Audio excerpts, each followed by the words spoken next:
Hey, what's good, everybody? Welcome to another episode on my channel. I am Nelson89. Today I wanted to do another video talking about my favorite albums from the Big Four of thrash metal. And those of you who don't know who the Big Four of thrash metal are, those are the four biggest bands within thrash metal. They were the biggest bands who sold the most records, who pretty much brought thrash metal from an from an underground movement to more mainstream. And those four bands are Metallica, Megadeth, Anthrax, and Slayer. And yeah, today I decided I wanted to talk about my favorite albums from them. So what I want to do is I want to pick one album from each band, each of the four bands that I consider to be my all-time favorites. Like these are the albums that anytime I feel like listening to the band, these are usually the first albums that I grab and go for. So without further ado, we're gonna talk about my one favorite album from the Big Four of thrash, and we're gonna start it off with Anthrax. And let me go ahead and just say, Anthrax is my favorite band out of the Big Four. I know that's a real bold statement, as in the past few years I've seen that they've become the most hated or disliked band within the Big Four. But hey, to each his own. I like them. I enjoy them. So my favorite album coming from Anthrax will be Spreading the Disease. Released in 1985. This was the band's second album. I actually got two versions of this album. This is the standard CD edition. This is the one that's most accessible, that's most available. And then back in 2015, they actually released a 30th anniversary edition, deluxe edition of the album, which comes with two discs. You know, you have the original album. You have a second disc, which is, yeah, the second disc is a live album from a show that they did in Tokyo, I believe. Yeah, a show that they did in Tokyo, and a few like outtakes. And as you can see, it comes with uh, rare photos, comes with a booklet with liner notes, and the original album is remastered, has a whole better sound compared to the standard CD edition. But the reason why I enjoy Spreading the Disease so much is because I feel personally that this is Anthrax's most consistent album. And it was also the first album that featured the classic lineup. At this point, Joey Belladonna is on vocals and Frank Bello is playing bass, which is cementing the classic lineup. Both of them replaced Neil Turbin and Danny Lilker on vocals and bass, respectively. And so I feel that this album was the beginning of a huge success for Anthrax. They actually debuted this lineup on a previous EP called Armed and Dangerous, but this was the first full-length album with this classic lineup that would go on to be wildly successful in the 1980s. And I know most Anthrax fans tend to pick Among the Living as their favorite album. Most most of the band members consider that to be their quintessential record. But I just favor Spreading the Disease a whole lot more. I think that the record just had a more of a cohesive sound, and I think the songwriting was a little bit better on this record. And I like how they still retain much of that early speed metal sound that they included on the Fistful of Metal. Because a lot of the songs on Spreading the Disease were actually written not too long after Fistful of Metal, or maybe some were written during that period. But they were also written when Neil Turbin was still in the band as a vocalist. And I don't know, from beginning to the end, from beginning to end, Spreading Disease to me is just a solid record all the way through. It's one of those records where you hate for it to end. It just keeps leaving you wanting more.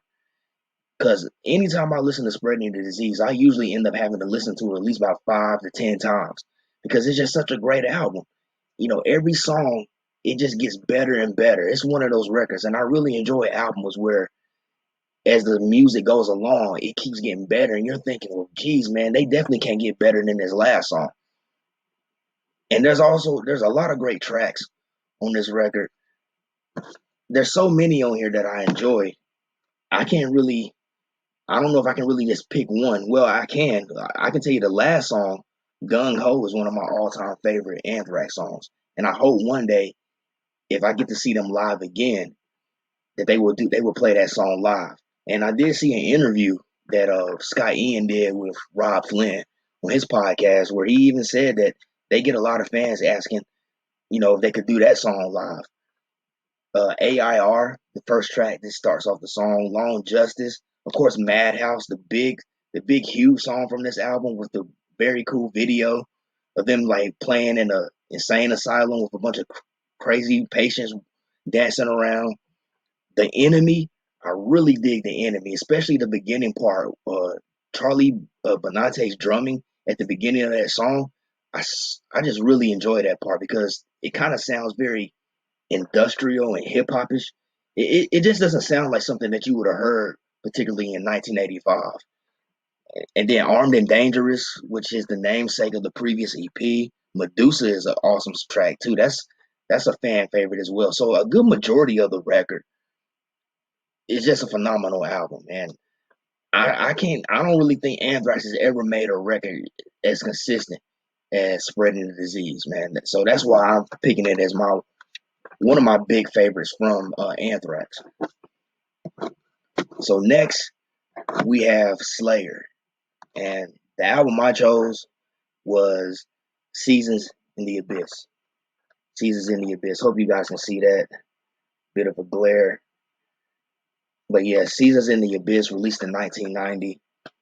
And I actually kind of had a tough time in deciding what Slayer album I was gonna pick because I didn't really want to go for Rain and Blood because I figured Rain and Blood that's something that a good majority of people will want to pick. So I was mainly caught between South of Heaven and Seasons, and I decided to go with Seasons because I think that this is Slayer's most complete record. I kind of look at Rain and Blood, South of Heaven, and Seasons as a trilogy. Rain and Blood, that was the all out brutal balls to wall thrash metal record that just changed the game. That just changed the game. Very innovative, man. Like I always say, if Metallica's Ride the Lightning kicked off the thrash metal movement, but Slayer's Rain and Blood was a game changer. But getting back to Seasons though, you go from Rain and Blood, then you go to South of Heaven where they switch things up a bit. They slow things down. It's still fast. They still got some fast songs, still thrashy. But Tom, he's singing a little bit more on that record. And of course they slow things down a little bit, and then you get Seasons where you get a really good combination of all that. Because if you think about it, I don't know if anybody's ever noticed, but if you listen to the opening riff of War Ensemble, which is one of the main singles from Seasons, that opening riff kind of sounds very similar to Angel of Death, the opening riff to Angel of Death on Rain and Blood. And it just kicks off the album just full speed ahead. Very great thrashing number. And then they slow things down a bit with Blood Red, Expendable Youth, Dead Skin Mask, Hollow Point. Hollow Point is one of my favorite Slayer songs, and a lot of people bash it, but I think it's great. Uh, Tom actually wrote that song from the. He wrote about what happens when you get shot with a hollow point bullet, and he does a great. He is very descriptive of what happens when you get hit with a bullet, from the moment it penetrates you to what it does when it's going through your body. He's very descriptive about that stuff. Of course, Expendable Youth, like I mentioned, that song's about gang violence. These guys are from California, they're from LA, and Tom grew up in one of the areas he grew up in was gang infested. Skeletons of Society, a bit mid tempo, slower number. A Born of Fire, Kerry King number, awesome. Kind of harkens back to the Rain and Blood, maybe Hell Awaits days. And then of course the final track, which is the title song, Seasons in the Abyss, man. I mean, that is just such a great song. The opening part, the very doomy, eerie opening part. Then it comes in with that very heavy mid tempo. I don't know, man. That's just I think that's just one of Slayer's most remarkable songs, Seasons in the Abyss. But just an all out great album that I enjoy listening to quite a bit. And another thing that I really like about this record too is that Tom actually wrote a lot of the lyrics on this record. This is this is probably the one album in Slayer's catalog where Tom wrote a good majority of the lyrics. And of course, him and Jeff were a great partnership with Jeff writing the music and Tom putting the lyrics behind it. They turned out a lot of great music together. But yeah, Seasons in the Abyss is my pick for my number one favorite Slayer album. So coming in next, we have Megadeth with Rust in Peace. Hope you guys can see that. That glare really sucks, but best I can do right now. Yeah, Rust in Peace. And this is the original CD pressing. I urge anybody out there to get your hands if you don't have it or if you've gotten rid of it. I urge everybody to go get the original CD pressings of the classic Megadeth records. They just have a it just has a better sound, and we all know that with the remixed and remastered, there were original parts taken out and new parts added. I urge anybody to go find one of the original CD presses, and they're not that hard to find. You can go to any record store that sells used CDs. You're more than likely going to find a used copy or an original CD pressing of a Megadeth album. And Rust in Peace is probably the most popular one or accessible one that you will find. That and Countdown to Extinction as well as Euthanasia. But speaking of Rust in Peace, though, uh, this this this album had a really this album had a really big impact on me, man, because I think it was more so the political nature of it. It's not an overly political album, but the song called "Take No Prisoners" is one of my favorite Megadeth songs. And some of my close friends who know me, they know they know that that's one of my favorite songs by Megadeth. Is "Take No Prisoners" because I really enjoy that part where Dave Mustaine he actually flips that famous John F. Kennedy quote where he says, don't ask what your country can do for you. Uh, you ask what you can do for your country." Dave Mustaine flips that. He flips that quote. He says, "Don't ask what you can do for your country. You ask what your country can do for you." And I thought that was a real bold move because JFK is one of the most heralded and revered presidents in American history. I thought that was a bold move on his part to actually flip that quote. And I don't know, for some reason that line just had a huge impact on me, and it just really made me just respect Dave Mustaine and Megadeth so much more. Not only that, man, but the technical proficiency that these guys displayed on this record, man. Again, this is a first for Megadeth as well, where it includes the classic lineup. Of course, you have David Ellefson and Dave Mustaine, but this was the first album with Nick Menza and Marty Friedman, which is considered a classic Megadeth lineup. And they they came out swinging, man. They came out swinging. I think this is the record that really took Megadeth from out of the shadows of Metallica. People stopped looking at Dave Mustaine as that guy who was once in Metallica that got kicked out. People started looking at Megadeth with their own identity, which is something that everybody should because, hey, Megadeth doesn't sound like Metallica. They both sound different. And I think this record is what really helped set the band apart because I think they lit a fire on a lot of those bands when they dropped this record, man. Because, like I said, the technical proficiency, man, and everything that they displayed on this record was just awesome.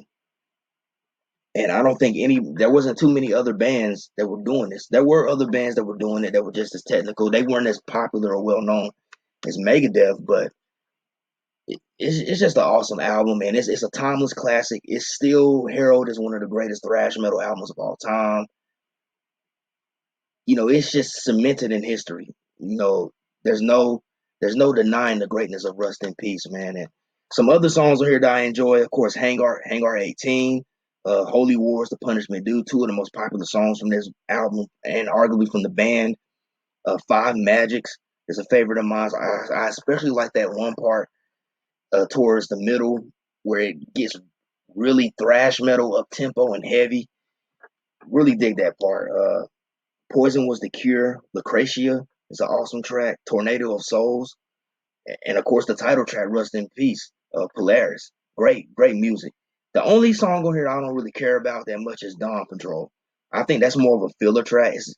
You say it's like a bass solo from David Ellefson, and I believe it's Dave Mustaine. His he's doing sort of like a rap, not like a hip hop rap, but you understand. It's like a conversational type thing he's doing on that song. It's not a very long song, but that's the only song on this album that I do not care about because it's more of a filler track. And honestly, if that song wasn't even on here, I think this would be a flawless album.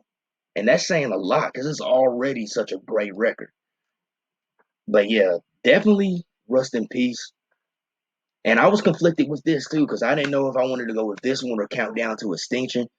But in the end, I decided to just go with Rust in Peace because it's just a wonderful record, man. And I just don't think there's there was no question. I had to go with this record. The impact of it alone, and what it still and the impact it still continues to have in metal music or music in general, man.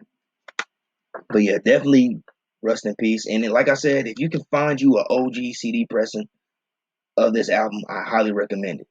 A way heavier, way rawer sound. And last but certainly not least, we all know the one band that I'm going to talk about now, and that's Metallica. So my number one favorite album from Metallica is Ride the Lightning, released in 1984, man. This is my favorite Metallica album. This is the one I listen to the most whenever I am on a Metallica kick. And yeah, I think this is the only Metallica album that I have on vinyl. I mean, I do plan on getting the other Metallica records, but this was the first one that I bought on vinyl. Was Ride the Lightning. Really, really enjoyed this record. For a long time, I really wasn't that too crazy about this record because I think the first Metallica album I bought was Master of Puppets. Then it was Kill 'Em All, and for a minute, Kill 'Em All was my favorite one. But then I then I got Injustice for All, and that's one of my favorite Metallica albums, Injustice for All, in spite the controversy about there being no bass and things of that nature, and the production not being as good. But I think I was sick one time. I was sick. I don't know. I guess I had caught like some type of I don't know if it was a flu. I don't know what it was, but I was home for a few days, and I just listened to Ride the Lightning like over and over, and something just connected with me. It just connected with me, and I was able to just sit there and sink in the album, and I realized how great it was, how great the musicianship on it was, because these guys really stepped it up with Ride the Lightning. Because Kill 'Em All, Kill 'Em All is a balls to walls thrash metal record. You know, a lot of Motorhead influence on that record. Honestly, if you listen to Kill 'Em All, there's a lot of Motorhead influence on that record. It's just speed all the way through that record, man. It's a heavy record. It's abrasive. It's aggressive. But the fact that these guys decided to take risk with this record and do something different, and they slowed things down on this album. Uh, From Whom the Bell Tolls is a slower song compared to others, but it's still heavy and it's still a great song. And not to mention that wicked bass solo that Cliff Burton had at the beginning, which a lot of people think is a guitar, but nah, he just put it through a guitar amp and played it like, yeah, I forget how he would like put his bass to like a guitar. Um, yeah, I think he would put his bass. He would like plug it up through like through a guitar amp and play it like that. And yeah, it was just amazing, man, just amazing. The songwriting on here, how they just took risk with their sound, and they showed everybody that they weren't just a one trick pony. They showed that there was more to them than just speed and aggression. Even with the song Fade to Black, which I've read where people felt that Metallica had sold out when they did that because they kind of looked at it like a power ballad, and it's not. it's not a power ballad. It's in the vein of like Poison's "Every Rose Has Its Thorn" or something like that. It's not in that vein, or Motley Crue's "Home Sweet Home." It's not a power ballad in that way. The if you listen to the song, if you listen to the lyrics are very dark. Because what inspired James to write the lyrics was somebody had stolen an amp that his mother had bought him when he was 16 years old. They had a bunch of their equipment got stolen right before they were supposed to go do a show somewhere, and he just got really bummed. They all got bummed out, especially him, because that was an amp that his mother had given to him before she passed away. So a lot of the lyric content is very dark and depressing, and sort of like suicidal in some ways, in some parts, because that's how he felt. He just felt like there was no more hope after what had happened to them. And so it's a very dark song, but the beginning parts, the verses, the first couple of verses where that acoustic guitar is playing, the the eerie dark atmosphere surrounding that song is just it's beautiful. It's dark, but it's beautiful, man. And then of course you got "Trapped Under Ice," which I think is a very underrated Metallica song. I never hear a lot of people talk about that song very much, "Trapped Under Ice," but it's amazing. You know, the subject matter on it is dark as well. I mean, it's about waking up in a cryonic state. If you don't know what that means waking up frozen and you not being able to move and do anything about it. I don't know if you guys ever seen the movie Demolition Man with Sylvester Stallone and Wesley Snipes, or Austin Powers, The Spy Who Shagged Me. Those are great examples of being left in a cryonic state. You're frozen, then you're like thawed out later in time. Something that they do in science fiction films, but imagine you waking up before you're supposed to, and you're just stuck in that state. So very, very eerie and very scary. Then of course, "Creeping Death," uh, amazing song, which was that based on that in the Bible, where where in Egypt, where God, he came through and he took the firstborns. It's based on that Bible scripture. Where he came and took the firstborn. I think, yeah, they were watching a documentary or something based upon that, and Cliff Burton said, "Whoa, that's like a creeping death." That's where they came up with that song. But musically, though, I think Kirk Hammett nailed one of his best solos musically on that song, because the ending solo that he does on there, it just sounds so amazing.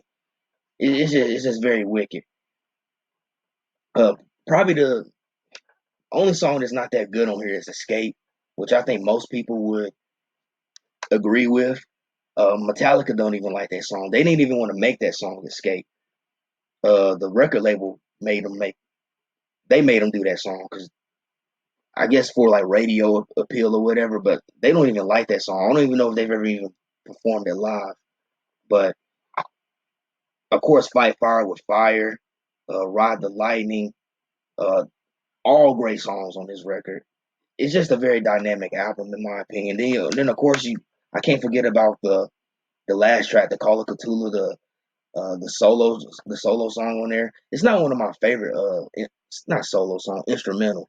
It's not one of my favorite instrumentals from Metallica, but it's also great. But it's still a great song. And I think Dave Mustaine had writing credit on that. He was still getting writing credit on this album as well. So there was stuff on this record that they were still using.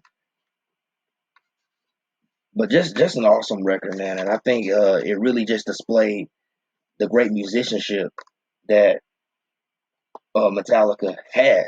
Especially at this point. I know people give Lars Ulrich a lot of crap for his drumming, but I think during this period, man, I think during this period, Lars Ulrich was doing a really good job. He may not have been to the level of what uh, Charlie Benante was doing, or what Gar Samuelson or Nick Menza did, or definitely not Dave Lombardo. I would say Dave Lombardo is the best drummer out of the Big Four, honestly, man. But still, I think he did a remarkable job, man. And the fact that these guys took a risk and it paid off, and despite some detractors that they had, they still managed to turn out a very remarkable heavy metal album. So yeah, "Ride the Lightning" by Metallica. That's my number one favorite album from them. So that's it for this video. Hope you guys enjoyed it. And keep in mind, this is just my opinion. You know, I'm just giving you guys what my number one favorites are. But I would like to hear from some of you that are watching this video. Comment below. Tell me what your favorite album from the Big Four is. I'm interested. I'm interested to know that as well. And if you're somebody that's not really been gotten into the Big Four and you want to maybe find a starting place, these are great albums in my opinion that you could start as a gateway into the Big Four or even into thrash metal in general if you want to go that way. But as always, hope everybody enjoys this video. Please be on the lookout for more videos. I'm gonna try to get back in the groove and to putting out more videos. You know, just to be more consistent with it than I have been. I don't know, got some things going on right now.